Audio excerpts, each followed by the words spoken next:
শিলং থেকে এসে সালাউদ্দিন আহমদের মনে হয় সংসদের এই প্রথম বক্তব্যটাই পুরো জাতির মন কেড়েছে। মুক্তিযোদ্ধা মুক্তিযোদ্ধা 71 72 করতে করতে আমরা যেন সেই স্মৃতি বিস্মৃত হয়ে যাচ্ছি, সেটা যেন আমরা না বলি যে 2009 থেকে 2024 এই সময় পর্যন্ত আওয়ামী রেজিমে 30 লক্ষ কোটি টাকা প্রায় বিদেশে পাচার হয়েছে, সেই রিপোর্ট।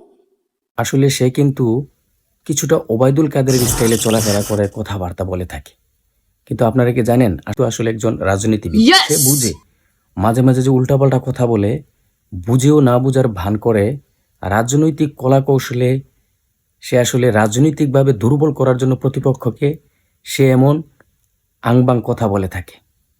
বাস্তবিক অর্থে সে রাজনীতি আসলেই বুঝে।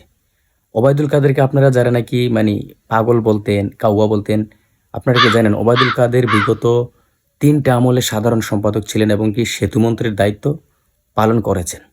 ওবায়দুল কাদেরেরও কিন্তু রাজনৈতিক জ্ঞান ছিল।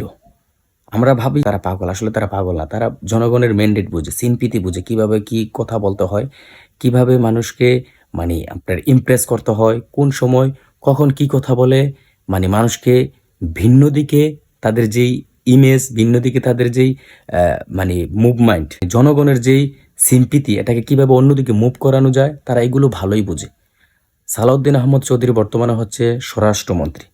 তিনি তার আগে যতগুলো বক্তব্য দিয়েছে, সবার কাছে মনে হচ্ছে কি আসলে সে একচাটিয়া কথাবার্তা বলে, রাজনৈতিক স্বার্থে কথাবার্তা বলে। আসলে এটাই সত্যি, রাজনৈতিক স্বার্থে কথাবার্তা বলে, বিভিন্ন কলা কৌশলে বিরোধী দলকে ঘায়েল করার জন্য এসব কথাবার্তা বলে থাকেন, তাদেরকে একটা প্যারায় রাখে।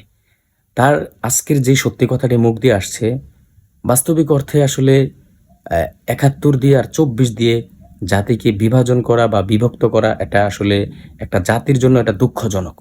সে এটা বুঝতে পারছে। 54 বছর বাংলাদেশের স্বাধীন হওয়ার পরবর্তীতে 3টি দল ক্ষমতায় ছিল। 3টি দলের ভিতরে 2টি স্বৈরাচারীর তকমা লাগিয়ে একদম একদল দেশ থেকে পালিয়ে গেছে, আরেক দল রাজনৈতিকভাবে পতন হয়ে গেছে। আর তারা বর্তমানে এখনো আছেন। স্বৈরাচারীর ফেসিস্ট যেই তকমাটে তাদের এখনো গায়ে তেমনভাবে লাগে নাই। তো ওনার বক্তব্য ছিল 2009 সাল থেকে 24 সাল পর্যন্ত 29,000 কোটি বিলিয়ন ডলার বাংলাদেশ থেকে পাচার হয়েছে। আসলে এই কথাটা মূলত একজন সত্যিকারের দেশপ্রেমিক থেকে এগুলো আসে। আর তারা মুক্তিযুদ্ধের দোহাই দিয়ে, মনে করেন তারা মুক্তিযুদ্ধের দল ছিল বা 71-এ তারা দেশের পক্ষে স্বাধীন করেছে, মুক্তিযুদ্ধের চেতনা তারা লালন করে, ধারণ করে, মুক্তিযুদ্ধের আদর্শে তারা রাজনীতি করে। ঠিক আছে, মানলাম।